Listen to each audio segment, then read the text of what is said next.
नमः शिवाय। ओम श्री शाम शिवाय नमः।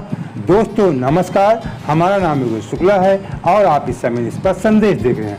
शिव पुराण की पुस्तकों को पढ़ने से पहले या सुनने से पहले शिव रूप में उनका पूजन करना चाहिए। ये बात शिव पुराण में लिखी हुई है, पिछले अध्याय में हम बता भी चुके हैं। तो आपकी स्क्रीन में जो शिव पुराण की 2 पुस्तकें हैं, प्रमाणित पुस्तकें हैं, इनका आप दर्शन कीजिए, मन एकाग्र कीजिए और इनका प्रणाम कीजिए। फिर आगे हम आपको भोलेनाथ के असली दर्शन करवाते हैं।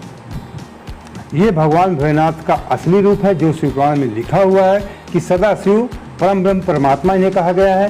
तो इनके 5 मुख हैं, 5 मुख के अलग अलग कार्य हैं, शिव पुराण में बताया गया। पिछले अध्याय आप देख लेना, हमने सब बताया शिव पुराण जो लिखा हुआ है। और प्रत्येक मुख में 5 मुख, प्रत्येक मुख में उनकी 3-3 आंखें, त्रिनेत्र हैं और तमाम जिनके आभूषण होते हैं उससे लदे हुए हैं। तो चलिए अगला अध्याय शुरू करते हैं। कल हमने आपको शिव पुराण के रुद्र संहिता का 6ठा अध्याय सुनाया था। आज हम आपको 7वां अध्याय, 7वां अध्याय सुनाने जा रहे हैं।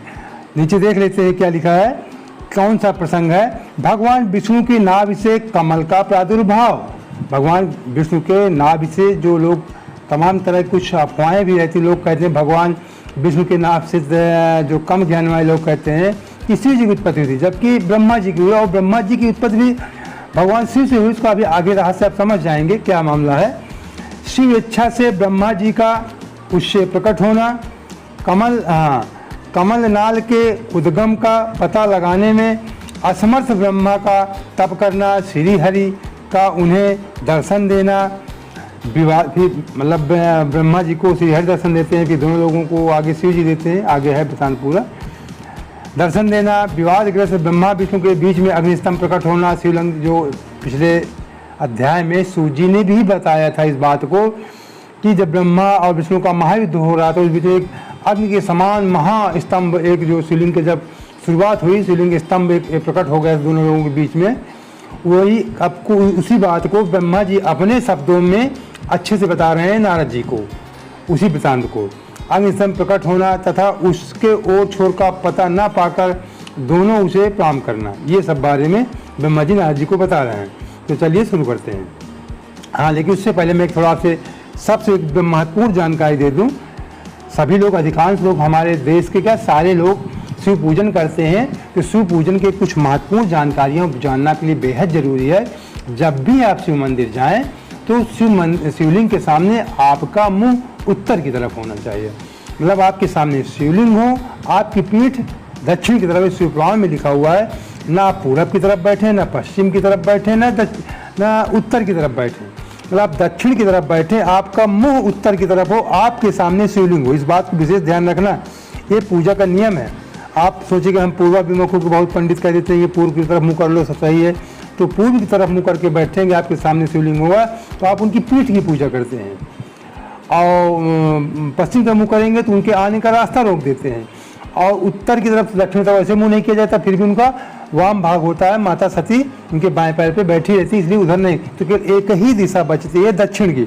दक्षिण में आप बैठ के उत्तर मुँह करके पूजा करिए, ये शिव पुराण में लिखा हुआ है वृत्तांत। और शिवलिंग को परम ब्रह्म, निराकार परम ब्रह्म, परमेश्वर है, ईश्वर है, परमात्मा, इसलिए शिवलिंग के सामने ओम ओम प्र मंत्र का जाप करना चाहिए।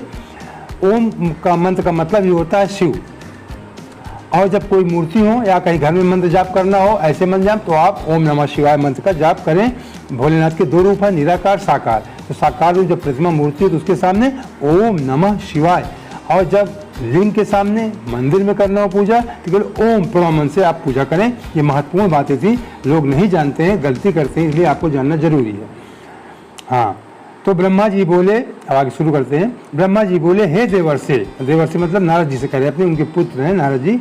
वो नारद जी उनसे शिव के बारे में पूरी महिमा जान रहे हैं। विष्णु जी ने कहा था उनसे जानिए पूरी महिमा, आपके पाप नष्ट हो जाएंगे। जब नारायण देव जल में शयन करने लगे, नारायण मतलब विष्णु भगवान करने लगे, उस समय उनकी नाभि से भगवान शंकर की इच्छा से सहसा एक विशाल तथा उत्तम कमल प्रकट हुआ। अगर आप 20 से सुन रहे हैं तो हो सकता है कम समय में, इसलिए पिछले अध्याय जरूर आप देख लें। उनके नाभि से भगवान शंकर की इच्छा से सहसा एक विशाल तथा उत्तम कमल प्रकट हुआ। उसमें असंख्य नाल दंड थे, उसकी कांति कनेर के फूल के समान, जो कमल का फूल दिखाते हैं लोग, लाल दिखाया करते हैं, तो आप देख लीजिए उत्तम कमल प्रकट हुआ विष्णु भगवान के नाभि से। जो उसका जो उसकी कांति थी, मतलब उसका कलर जो था जो ना पीले रंग की थी, साफ साफ लिखा हुआ है, कनेर के फूल के समान पीले रंग की थी। अक्सर लोग कमल के हिसाब से लाल दिखा देते हैं, पीले रंग की थी, तथा उसकी लंबाई और ऊंचाई भी अनंत योजन थी। वह कमल करोड़ों सूर्यों के समान प्रकाशित, सुंदर, संपूर्ण तत्वों से युक्त, अत्यंत अद्भुत एवं परम रमणीय दर्शन के योग्य तथा सबसे उत्तम था। तत्पश्चात कल्याणकारी महेश्वर शाम सदाशिव ने, उस भगवान भोलेनाथ को शाम सदाशिव कहते हैं, शाम सदाशिव ने पूर्वत प्रयत्न करके मुझे अपने दाहिने अंग से उत्पन्न किया। देख लीजिए, वो एक लीला है भगवान भोलेनाथ की, अपने दाहिने अंग से, उन्होंने दाहिने अंग से प्रयत्न करके भगवान उनको प्रकट किया, लेकिन वो माध्यम जो बना विष्णु के नाभि के द्वारा बना। परमेश्वर, आप आगे समझ में आ जाएगा, परमेश्वर शाम सदाशिव ने पूर्व प्रयत्न करके मुझे अपने दाहिने अंग से उत्पन्न किया। हे मुने, महेश्वर ने मुझे तुरंत ही अपनी माया से मोहित करके नारायण देव के नाभि कमल में डाल दिया। कहें कि मुझे प्रकट किया और माया मोह से मुझे मोहित करके नारायण के नाभि कमल में डाल, जो कमल तो उसमें डाल दिया, बता रहे हैं, माया मोह से मोहित करके। और लीला पूर्वक कि मैं जान ना पाऊँ, ऐसा करें, माया से मुझे माया भर दी मेरे मन में, लीला पूर्वक मुझे वहाँ से प्रकट किया।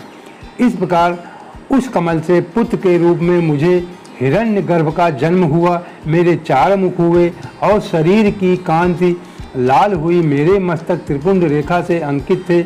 मेरे मस्तक, उनके मस्तक में एक, जब ब्रह्मा जी की उत्पत्ति हुई तभी से उनके त्रिपुंड उनके मस्तक में लगा हुआ था। हे तात, भगवान शिव की माया से मोहित होने के कारण मेरी ज्ञान शक्ति इतनी दुर्बल हो रही थी कि मैंने उस कमल के अतिरिक्त दूसरे किसी को अपने शरीर का जनक या पिता नहीं जाना। मैं कौन हूँ, कहाँ से आया हूँ, मेरा कार्य क्या है, मैं किसका पुत्र होकर उत्पन्न हुआ हूँ और किसने इस समय मेरा निर्माण किया। इस प्रकार संशय में पड़े हुए मेरे मन में यह विचार उत्पन्न हुआ, मैं किस लिए मोह में पड़ा हुआ हूँ। जिसने मुझे उत्पन्न किया उसका पता लगाना तो बहुत सरल है। इस कमल पुष्प का जो पत्रयुक्त नाल है उसका, इस कमल पुष्प जो पत्रयुक्त नाल है, जो उसकी मतलब नीचे की जड़ नली आप समझ सकते हैं, जो उसका तना है, नाल है, उसका उद्गम स्थान इस जल के भीतर नीचे की ओर है। जिसने मुझे उत्पन्न किया वह पुरुष भी वही होगा, इसमें संशय नहीं है। ऐसा निश्चय करके मैंने अपने को कमल से नीचे उतारा। हे मुने, उस कमल की एक एक नाल में गया। इतना बड़ा कमल था कि एक नाल में घूम रहे थे विष्णु भगवान, नाल में गया और सैकड़ों वर्षों तक वहाँ भ्रमण करता रहा। इतना बड़ा नाल, इतना बड़ा कमल की वो मतलब जो नीचे हम नरचा या उसका तना बोलते हैं, इतने थे कि सैकड़ों वर्ष ब्रह्मा जी घूमते रहे।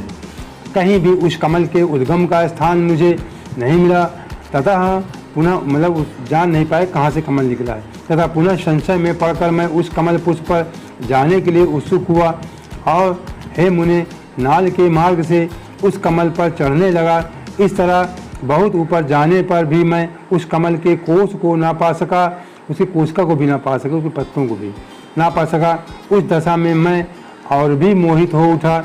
मुझे नाल मार्ग से भ्रमण करते हुए पुनः सैकड़ों वर्ष व्यतीत हो गए, किंतु उसका कोई पता न चल सका। तब मैं मोहित किंकर तब्य विमूढ़ होकर एक क्षण वहीं रुक गया।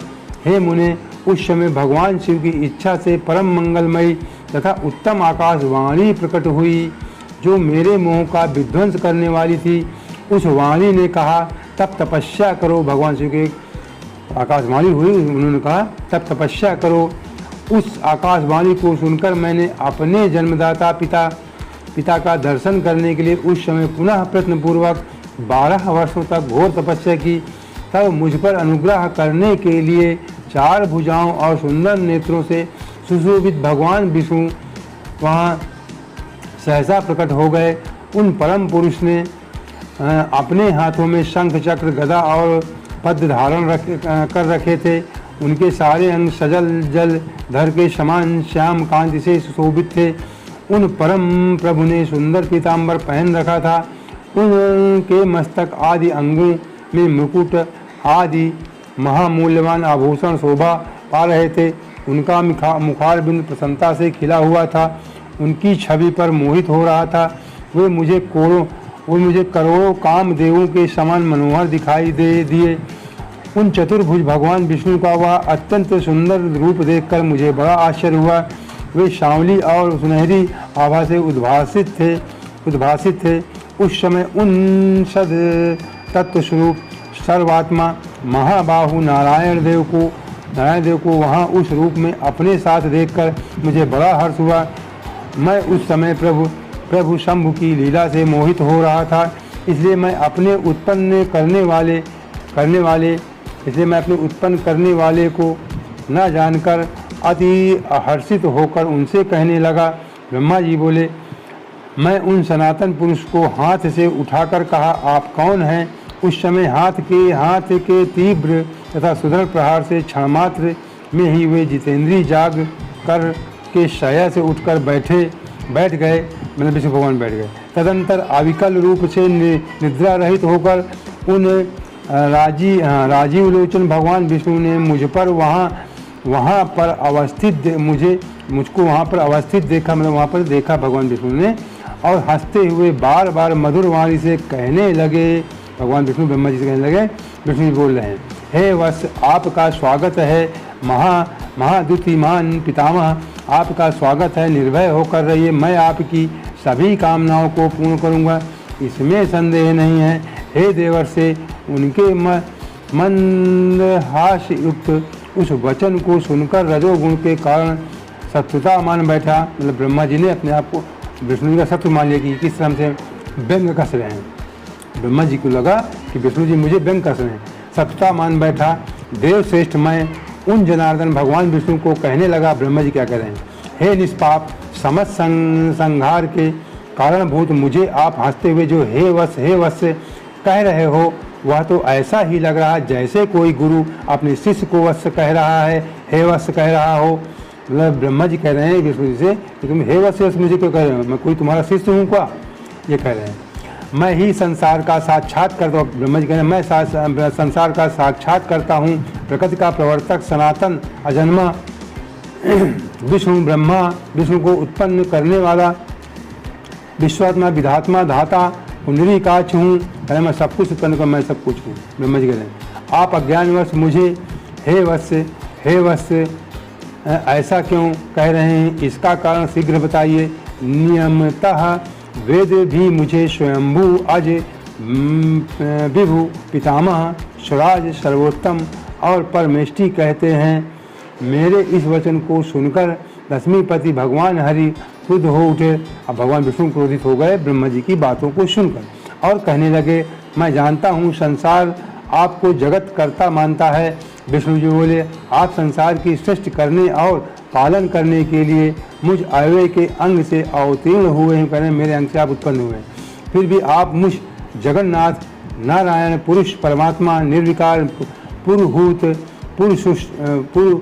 पुरुषतुत विष्णु अच्युत ईशान संसार के उत्पत्ति स्थान रूप नारायण महाबाहु सर्वव्यापक को भूल गए। मुझे आप भूल गए, अपने नाम बता रहे हैं। मेरे ही नाभि कमल से आप उत्पन्न हुए हैं, इसमें संदेह नहीं है। इस विषय में आपका अपराध भी नहीं है। विष्णु कह रहे हैं ब्रह्मा जी का, आप मेरे नाभि कमल से उत्पन्न हुए नहीं है। आपके ऊपर तो मेरी माया है। हे चतुर्मुख, सुनिए, वह यह सत्य है कि मैं ही सभी देवों का ईश्वर हूँ। मैं ही करता हरता भरता हूँ। मेरे समान अन्य शक्तिशाली कोई देव नहीं है। हे पितामह, मैं ही परम ब्रह्म परम तत्व। ये कह रहे हैं विष्णु जी ब्रह्मा जी से कि मैं ही सब कुछ हूँ। तभी इन दोनों के विवाद के बीच में अभी उनको प्रकट होगा अग्निस्तंभ शिवलिंग। दोनों लोगों का बात विवाद चल रहा है। कह रहे हैं कि मैं ही करता हरता भरता सभी देवों का देव हूँ। शक्तिशाली कोई देव नहीं मेरे समान। हे पितामह, मैं ही परम ब्रह्म परम तत्व है। मैं ही परम ब्रह्म परम तत्व हूँ। मैं ही परम ज्योति और वह परमात्मा विभु हूँ। इस जगत में आज जो यह सब चराचर दिखाई दे रहा है और सुनाई पड़ रहा है, हे चतुर्मुख, ये जो कुछ भी है वह मुझ में व्याप्त है, ऐसा आप जान लें। मैंने ही सृष्टि के पहले जगत के 24 अव्यय तत्वों की रचना की है। उन्हीं तत्वों से प्राणियों को शरीर धारक अणुओं का निर्माण होता है और क्रोध, भय और खड गुणों की सृष्टि हुई है। मेरे प्रभाव और मेरी लीला से ही आपके अनेक अंग हैं। विष्णु जी का ब्रह्मा जी कह रहे हैं, मैंने ही बुद्धि तत्व की सृष्टि की है और उसमें 3 प्रकार के अहंकार उत्पन्न किए हैं। तदंतर उससे रूप, रस, गंध, शब्द, स्पर्श एवं पंचतंत्र मात्राओं मन एवं चक्षु, जिह्वा, घ्राण, श्रोत तथा त्वचा, इन 5 ज्ञानेंद्रियों, वाक, पाणिपाद, पायु, उपस्थ, इन 5 कामेंद्रियों, क्षिति, जल, पावक, गगन और समीरज वायु, इन 5 महाभूतों तथा अन्य सभी भौतिक पदार्थों की रचना लीला से की है। हे प्रजापति, हे ब्राह्मण, ऐसा जानकर आप मेरी शरण में आ जाइए। मैं सभी दुखों से आपकी रक्षा करूंगा, इसमें संशय नहीं है। ब्रह्मा जी बोले। विष्णु का यह वचन सुनकर मुझे ब्रह्मा को क्रोध आ गया। ब्रह्मा जी कह नहीं, सब विष्णु जी की बातें सुनकर उनको क्रोध आ रहा था ब्रह्मा जी को, और माया के वशीभूत हुआ मैं उनको डांटते हुए पूछने लगा, आप कौन हैं? किस लिए इतना अधिक निरर्थक बोल रहे हैं? आप ना ईश्वर हैं ना परम ब्रह्म हैं, आपका कोई कर्ता अवश्य है। मैंने कहा, आप तो ना ईश्वर ना परम ब्रह्म, आप कोई कर्ता आपके ऊपर जरूर है। महाप्रभु शंकर की माया से विमोहित मैं उन भगवान विष्णु के साथ भयंकर युद्ध करने लगा। अब ब्रह्मा विष्णु का युद्ध छिड़ गया अपने अपने को सिद्ध करने के लिए, से मैं युद्ध करने लगा। उस प्रलय कालीन महासमुद्र के मध्य रजोगुण के कारण परस्पर बड़ी सत्यता से हमारा और विष्णु का रोमांचकारी युद्ध होने लगा। इसी बीच हम दोनों के छिड़े विवाद को शांत करने के लिए, ज्ञान प्रदान करने के लिए हम दोनों के सामने एक लिंग प्रकट हुआ। अब यहीं से जो शुरू में पिछले अध्याय में भी सूर्य जी ने बताया था कि दोनों लोगों जब युद्ध हो रहा था अपने आप को छोटा बड़ा साबित करने के लिए, तभी एक अग्नि समान महालिंग उत्पन्न हुआ। तभी से लिंग की पूजा हुई थी और लिंग के साथ साथ ओम शब्द का उच्चारण भी हो रहा था। ओम लिंग का दूसरा रूप समझ, शब्द रूप में आप लिंग को समझ लीजिए ओम। तभी ओम प्रमंत्र कहा जाता है, सबसे बड़ा मंत्र कहा जाता है। लिंग प्रकट हुआ दोनों लोगों के बीच, ब्रह्मा विष्णु के बीच युद्ध के बीच में एक लिंग प्रकट हुआ। वह लिंग अग्नि की प्रचंड 1000 ज्वालाओं से भी अधिक ज्वाला समूह वाला, सैकड़ों कालाग्नियों के समान कांतिमय एवं कांतिमान, क्षय एवं वृद्धि से रहित, आदि, मध्य और अंत से विहीन था। अब थोड़ा आप माताओं से निवेदन भी कर दें, सुन लीजिए कि जो हम आपको पुराण सुनाते हैं, पहले कुछ सुनने की प्रथा थी, सुनाने की प्रथा थी, लिखने की प्रथा बाद में आई है। तो आप भी दूसरों को सुनाइए ज्ञान। भगवान भोलेनाथ, जब आप निश्चल रूप से रहेंगे, निराकार, भगवान निराकार हैं, निश्चल हैं, इसलिए आप भी निश्चल हो जाइए और दूसरों को सुनाइए और वीडियो को शेयर भी कीजिए। अपने कल्याण के साथ साथ दूसरों का कल्याण सोचिए। इससे भगवान भोलेनाथ बहुत खुश होते हैं कि सभी के देवों के देव महादेव हैं, चराचर के जीव जंतु पशु पक्षी सभी हमारे आप सब के देवता हैं वो।